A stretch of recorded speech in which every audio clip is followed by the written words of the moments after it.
The Gospel of Gold by G.S. Lewis.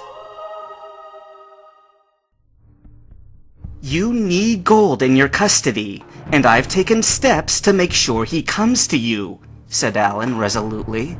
Shouldn't that prove I'm still with you? Again, Claire and Apollo exchanged glances. Gold could only see the subtle turn of their heads, for it was too dark to make out their faces.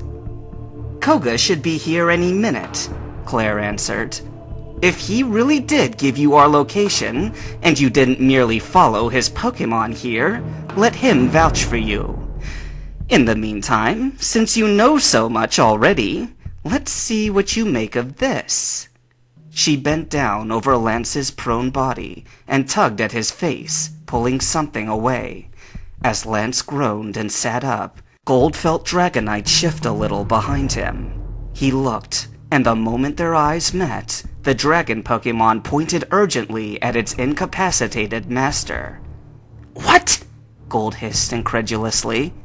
You want me to go help him? How?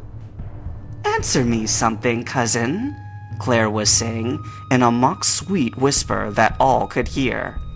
You were against us from the first, and for the life of me, I cannot understand why. You know this is a dog-eat-dog world. Pokémon are fundamentally made to fight, are trained to fight. In the natural order, the weak are fodder to the strong. You built your throne on this foundational truth. Why, then, are you trying to undermine it? Lance looked up at her. For the first time that night, Gold heard him speak, and the sound of his voice was strained and guttural. It was as if he was being pressed under a load of great weight. Gold was sure they had beaten him before tying him up, but the darkness made it impossible to determine the extent of his injuries. Karen wouldn't approve of your logic, he grunted with effort. Claire laughed like he had said something funny. Of course she wouldn't. What use is logic to idealists? Strong and weak, a selfish perception of trainers. Ha! What a joke. Claire shrugged. But if she thinks this new system will prove her delusion right, however long it takes to happen, let her go on believing it forever. She's a useful idiot. They don't get along, Gold realized as he listened to Claire's condescending speech. Even though Karen and Claire are on the same side, there's strife between them. You're talking too much, sis, Apollo complained. Does it even matter why he's fighting us? It's important to me, Claire snapped, suddenly becoming more serious. She rounded on Lance. And you need to stop avoiding the question. Lance shook his head slowly. Perhaps I don't understand the question, he hoarsed. You say I am undermining the natural order, where the strong consume the weak by resisting you.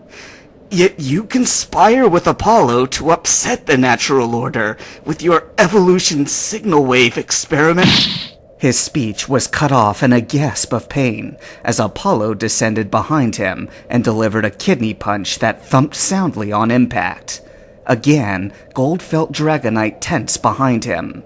He looked, and Dragonite jabbed a claw towards Lance more insistently than ever. I'm not going out there, he whispered as loudly as he dared. They'd leave me at the bottom of the lake.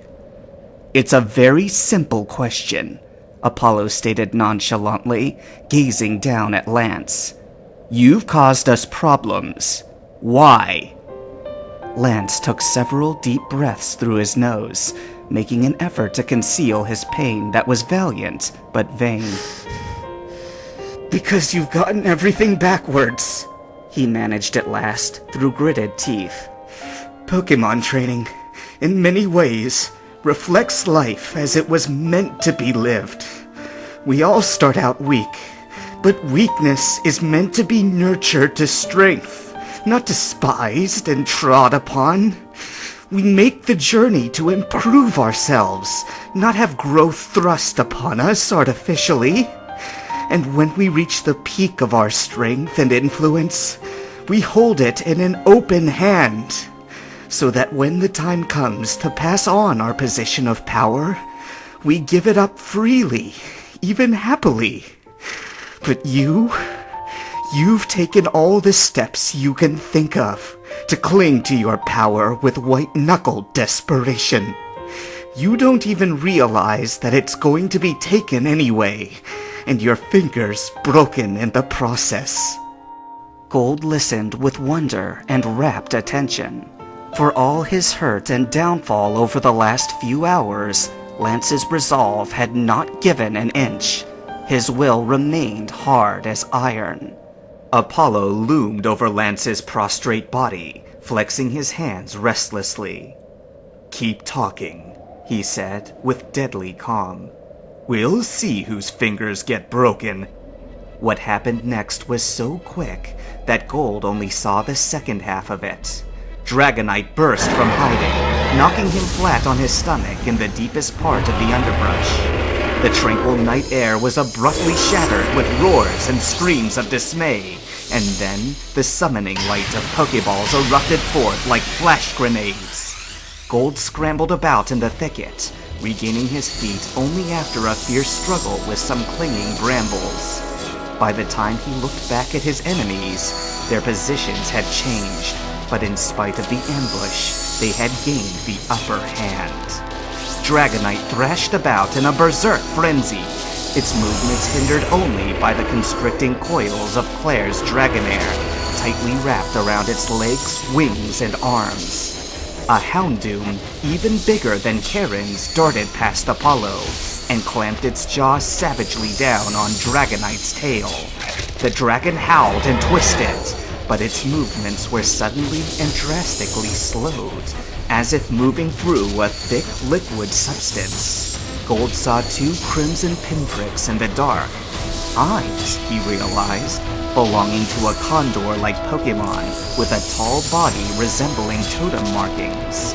The bird was using its psychic powers to further restrain Dragonite, so heavily concentrated that a lavender aura was visible around the dragon's figure. Will's Pokemon, he thought. Wait, what's Dragonite doing? The antennae above Dragonite's head brimmed with a golden-colored energy. At first, it gave the appearance of an imminent thunder attack, but then the surrounding air grew heavier, moister, and more translucent. "No, you don't!" barked the voice of Koga from somewhere in the dark. "Muck, stop him!" Out of the blackness flew a purple-colored aberration, a Pokemon whose body seemed entirely comprised of toxic sludge. The monster oozed itself over Dragonite's head, covering the antennae, the horn, the eyes, the snout, everything down to the shoulders. Struggle as it did, Dragonite could not overcome the combined effort of two elite Pokemon, a Rocket Leader's attack dog, and a rivaling dragon type. After a desperate minute of flailing, its movements stilled. All was quiet again, save for the sound of heavy breathing, and the Pokemon withdrew cautiously. "I recognize that technique," Koga murmured, materializing smoothly out of the darkness. "Cloaking fog. I taught him that myself. You were lucky I arrived when I did, even if I had to leave Gold with Bruno."